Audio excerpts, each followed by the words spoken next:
तर हे धर्माचरण कसं करायचं त्यांच्या स्तरावरती हे पालकांनी सुद्धा आचरण करून दाखवून त्यांच्याकडून हे करून घ्यावं ही आग्रहाची भूमिका आमची असणार आहे. कारण मागच्याच वेळेला जे 10 तारखेला तुम्हाला सांगितलं की आत्ता फक्त आम्ही मुलींच्या मनोभूमीवर काही संस्कारांची बीज पेरलेली आहे, पण त्यांना सिंचित करण्याचं काम आणि त्याचं रोपटं बनवायचं की झाड बनवायचं की महावृक्ष बनवायचं हे सर्वच्या सर्व पालकांचं दायित्व असणार आहे. आणि म्हणून पालकांनी याचा विचार करावा. या मुली उत्तम पद्धतीनं एक आदर्श भारतीय नारी म्हणून कालांतरानं जगामध्ये प्रकट होतील अशा पद्धतीनंच विचार करून पालकांनी त्यांना घडवायचं आहे.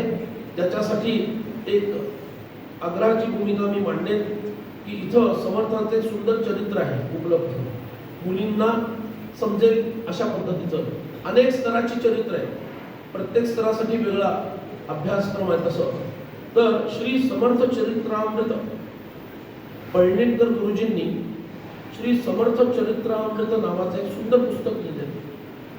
तर हे जर पुस्तक तुमच्याकडे असेल तर आनंदच आहे, पण जर नसेल तर मी आग्रह करतो की आवर्जून जाताना हे पुस्तक पालकांनी न्यावं.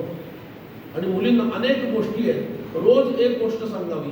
कधी 16 जून पासून, कारण आपलं काय ठरलेलं आहे उद्यापासून 15 जून पर्यंत रामायणाचा आपण यज्ञ करणार आहोत घरात. ठीक आहे, तर हे आवर्जून तुम्ही करावं अशी सर्वांना विनंती करतो. आणि आता मुलींना काय आम्ही शिकवलं हा सर्व विषय तुम्हाला आता मुली सादर करून दाखवतील, त्याचा आनंद तुम्ही घ्यावा आणि त्यांच्यामध्ये सुप्त गुण कसे प्रकट होतात याचा अनुभव घ्यावा. इथं प्रत्येक मुलीला पारितोषिक आहे असं नाही, कारण देऊ शकत नाही, पण एका अर्थानं प्रत्येक मुलीलाच पारितोषिक आहे असं समजायला हवं. कारण प्रत्येकीनं काही ना काही उत्तम पद्धतीनं करून दाखवलेलं आहे. आणि म्हणून जिला विशेष पारितोषिक काही मिळणार नाही तिनं दुःख मानायचं काही कारण नाही आहे. पालकांना तिच्यापेक्षा पालकांना दुःख होण्याची भीती जास्त असते, एक्सपेक्टेशन. तर अजिबात असं मानू नका.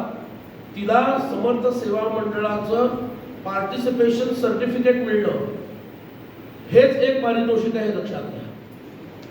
आणि त्या व्यतिरिक्त काही मिळालं तर तिनं त्या दिवशी चांगला परफॉर्मन्स केला म्हणून, आणि त्या परीक्षकाला तसं वाटलं म्हणून, येते लक्षात.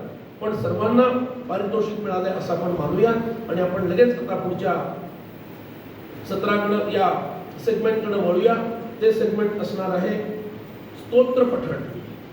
स्तोत्र पठणासाठी ज्या मुलींना आधीच काल सांगण्यात आलेलं आहे त्या मुलींनी ताबडतोब पुढे यायचं आहे आणि स्तोत्र पठणाला प्रारंभ करायचा आहे. या मुलींकडून आदरणीय योगेश बुवा रामदासी यांनी हे स्तोत्र पाठ करून घेतलेले आहे. चला मुलींनो.